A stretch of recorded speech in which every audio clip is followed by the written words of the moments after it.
अच्छा और बुरा व्यक्ति की प्रवृत्ति है, लेकिन सवाल यह है कि क्यों और कैसे कोई व्यक्ति अच्छा या बुरा बन जाता है। वही इससे भी ज़रूरी ये चीज़ है कि अच्छा इंसान कैसे बने। आज संसार में चारों ओर बुराई ही बुराई, दंगे फसाद, लड़ाई झगड़े, हत्या और आपराधिक कामों से जुड़ी खबरों की कमी नहीं है। इसका कारण है इंसान का बुरा बनना। जब इंसान की प्रवृत्ति बुरी हो जाती है तो संसार भी बुराई से भर जाता है। गौतम बुद्ध की इस कहानी से जानेंगे क्यों कोई व्यक्ति बुरा बन जाता है और बुरे काम करने लगता है। साथ ही इस कहानी में जानेंगे कैसे बने अच्छा इंसान। कहानी को शुरू करने से पहले अगर आप लोग नए हो तो इस चैनल को सब्सक्राइब और वीडियो को लाइक जरूर कर देना। तो चलिए कहानी को शुरू करते हैं। एक गांव में एक शातिर चोर रहता था। पूरा गांव उस चोर के बारे में जानता था, लेकिन इसके बावजूद भी कोई उसे पकड़ नहीं पाया। उस शातिर चोर ने अपना संपूर्ण जीवन चोरी करने में लगा दिया। इतना ही नहीं, आसपास के गांव और नगरों में भी उसकी बराबरी का कोई चोर नहीं था। वो एक चोर का बेटा था जिसे वो अपनी ही तरह शातिर चोर बनाना चाहता था। इसलिए वो अपने बेटे से हमेशा कहता था कि कभी किसी साधु या सन्यासी के उपदेश को मत सुनना। यदि कोई कुछ कहे भी तो अपने कान बंद कर वहाँ से भाग जाना। बचपन से ही उसका बेटा अपने पिता से इन्हीं बातों को सुनता आ रहा था, जिस कारण ये बातें उसके मन में बैठ गई थी। ऐसे में बड़े होकर बेटे भी अपने पिता की तरह शातिर चोर बन गया। एक दिन उसे बड़ा लालच आया और वह राजा के महल में चोरी करने के उद्देश्य से जाने लगा। तभी रास्ते में लोगों की भीड़ नजर आई। चोर ने देखा कि लोग एक सन्यासी के चरणों में गिरकर उनका आशीर्वाद ले रहे हैं। वो सन्यासी गौतम बुद्ध थे। चोर साधु सन्यासी से दूर रहता था क्योंकि उसे अपने पिता से यही सीख मिली थी, लेकिन भगवान बुद्ध को देख वो उनकी ओर आकर्षित हो गया। इसका कारण है कि पहली बार उसे किसी तेजस्वी व्यक्ति के दर्शन हुए थे। अचानक उसे पिता की बात याद आ जाती है कि साधु सन्यासी से दूर रहना चाहिए।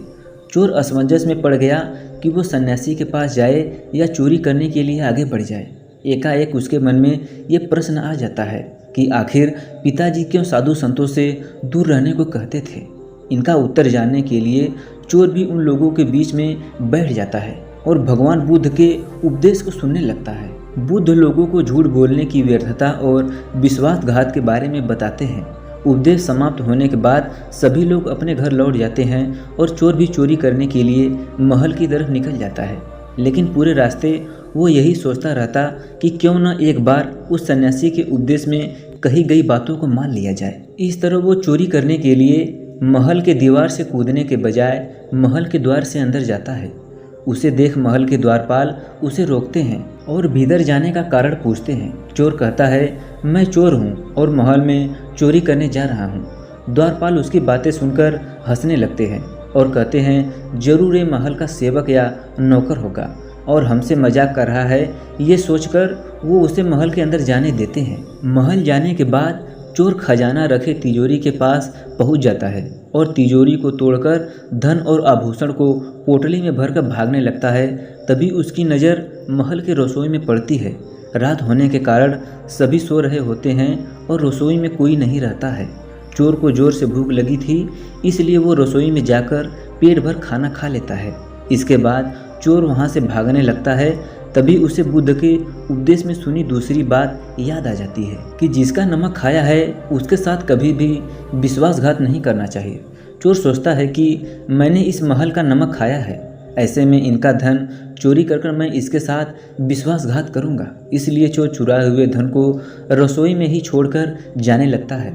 महल के एक व्यक्ति की नज़र चोर पर पड़ जाती है और वह शोर मचा देता है, जिससे महल के लोग चोर को पकड़ लेते हैं और राजा के पास ले जाते हैं। राजा चोर से पूछता है कि जब तुमने चोरी कर ली थी तो फिर इसे छोड़कर क्यों जा रहे थे। चोर कहता है, एक सन्यासी के उपदेश के कारण। चोर की बात से राजा प्रभावित हो जाता है और उससे कहता है, अगर तुमने ऐसे उपदेश बचपन में ही सुने होते तो तुम कभी भी चोर नहीं बनते। इतना कहकर राजा ने उसे कोई सजा नहीं दी और उसे छोड़ दिया। लेकिन राजा ने उससे कहा कि एक बात याद रखना, सही संगत और सही उपदेश से ही व्यक्ति अच्छा इंसान बनता है। बचपन से ही गलत संगत और गलत उपदेश मिलने के कारण वह बुरा व्यक्ति बन जाता है। संगत और उपदेश व्यक्ति का जीवन बदल देता है। दोस्तों, इस कहानी का अर्थ यह है कि गलत संगत और गलत उपदेश इंसान को बुरा बना देता है। इसलिए गलत संगत और गलत उपदेश से दूर रहें, क्योंकि यही बातें और यही संगत आपका भविष्य तय करेगी कि आपका भविष्य कैसा है, उज्जवल है या नहीं। जो इस बात को जानता है आज वो सफल है। इसका एक ही कारण है आपकी बुद्धि और विवेक। आप किस तरह से सोचते हैं लोगों के बारे में और खुद के बारे में। तो खुद को और अपने चाहने वालों को गलत संगत और गलत उपदेश से दूर रखें। आप भी सफल होंगे और आपके चाहने वाले भी।